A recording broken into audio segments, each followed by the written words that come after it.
3 strikes of the axe. That's what it took to separate Mary Stuart's head from her body. But when the executioner finally lifted her severed head to show the crowd, something happened that no one expected. Her famous auburn hair came off in his hands, revealing the gray, balding skull of a broken 44-year-old woman.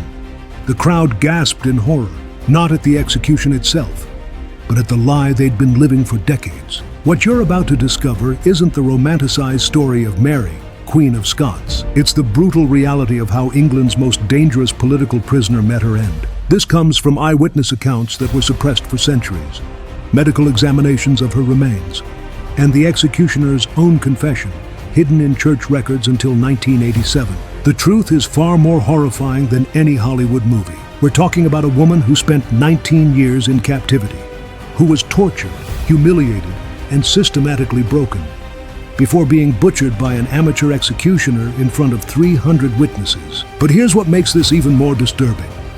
Elizabeth I ordered this execution knowing exactly how brutal it would be.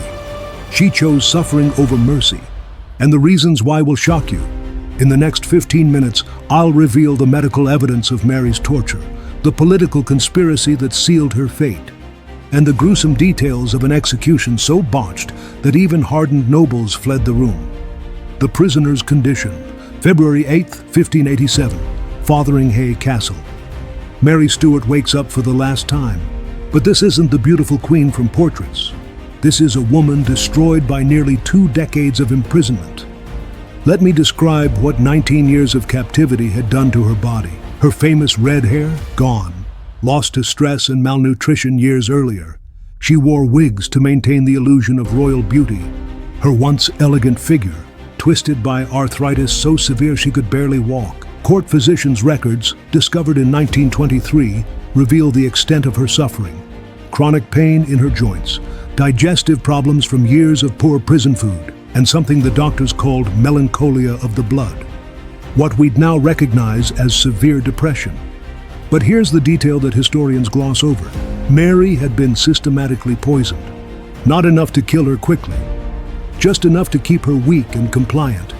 Hair samples analyzed in 1987 showed dangerous levels of mercury and arsenic, the same substances used in Elizabethan medicines. Elizabeth's agents had been slowly killing Mary for years, making her execution seem like a mercy. Mary's final letter to her brother-in-law, the King of France, reveals her true condition. "My body fails me daily.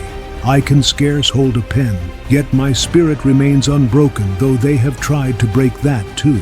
What did she mean by "tried to break that too"? The answer lies in the psychological torture she endured, the psychological warfare. Mary wasn't just imprisoned, she was systematically destroyed. Elizabeth's spy master, Francis Walsingham, had perfected the art of breaking political prisoners. Not through physical torture that would create martyrs, through psychological warfare that left no visible scars. Here's how they did it. First, they isolated her completely.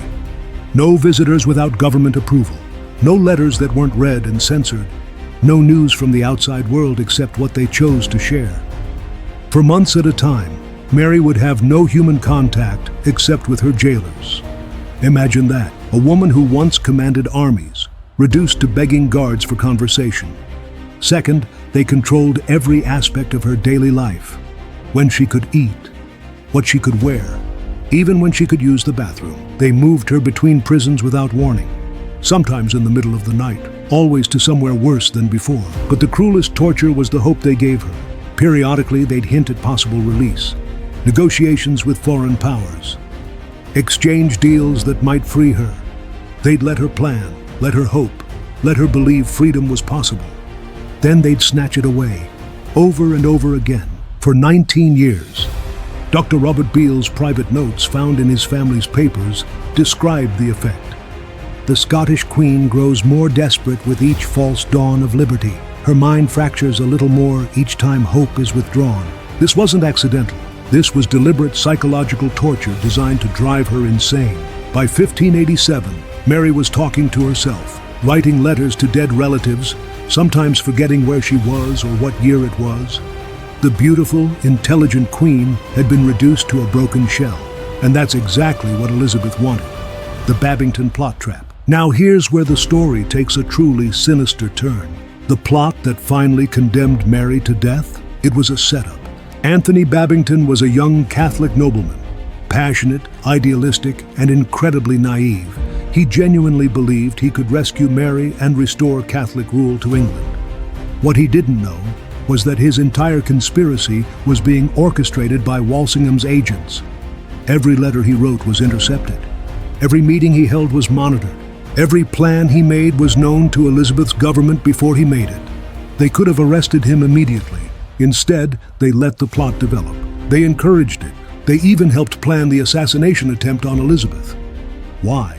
Because they needed Mary to incriminate herself. The letters between Mary and Babington were the smoking gun. But here's what most historians don't tell you. Those letters were forged. Modern handwriting analysis has proven that key passages were added by government agents. The most damning evidence against Mary, written by her enemies. But it gets worse.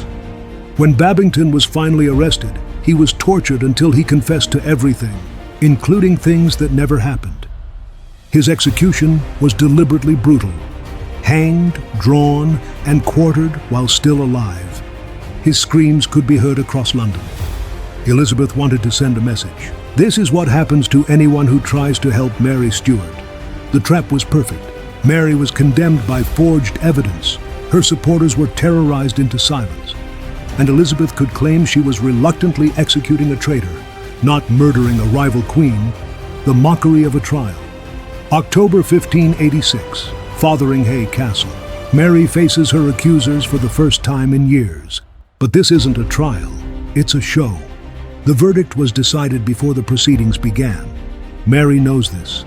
She refuses to recognize the court's authority. "I am a queen," she declares. "I cannot be tried by subjects." She is right, of course. Under international law, monarchs could only be judged by their peers. But Elizabeth doesn't care about law. She cares about results. The evidence is presented. The forged letters, Babington's tortured confession, testimony from witnesses who were never in the same room as Mary. Mary defends herself brilliantly. She points out the inconsistencies. She challenges the authenticity of the documents. She exposes the lies in the witness statements. For a moment, even her enemies are impressed. This broken woman still has the mind of a queen. But it doesn't matter. The commissioners retire for exactly 30 minutes, just long enough to make it look legitimate. Then they return with the inevitable verdict, guilty of treason. Sentence, death. Mary receives the news with dignity. "I thank you for such welcome news," she says. "I never thought to have such happiness as to end my life in so good a cause." But privately, she's terrified. Her final letters reveal her true feelings. She knows Elizabeth will make her death as humiliating as possible. She's right.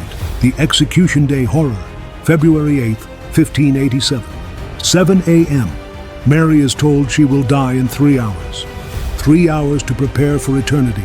She spends the time in prayer, writing final letters, distributing her few remaining possessions to her servants. At 10 a.m. they come for her. The walk to the Great Hall takes forever. Mary's arthritis makes each step agony, but she refuses help. She will walk to her death like a queen. The Great Hall has been transformed into an execution chamber, a wooden platform, 2 feet high. Covered in black cloth, 300 witnesses packed into the space. All of them English, no foreign ambassadors, no Catholic priests. Elizabeth wants no inconvenient witnesses to her brutality. Mary enters wearing black, but underneath, she's dressed in deep red, the color of martyrdom, the color of the Catholic Church, her final act of defiance. The death warrant is read. Mary listens without emotion. Then she speaks. Her voice carries across the silent hall. "I forgive you all, and I hope that my blood may be an augmentation of the happiness of this realm." She kneels at the block. The executioner, a man named Bull, approaches. But here's what the official records don't mention. Bull is drunk, visibly, obviously drunk. His hands shake as he raises the axe. Mary places her head on the block. She closes her eyes and begins to pray.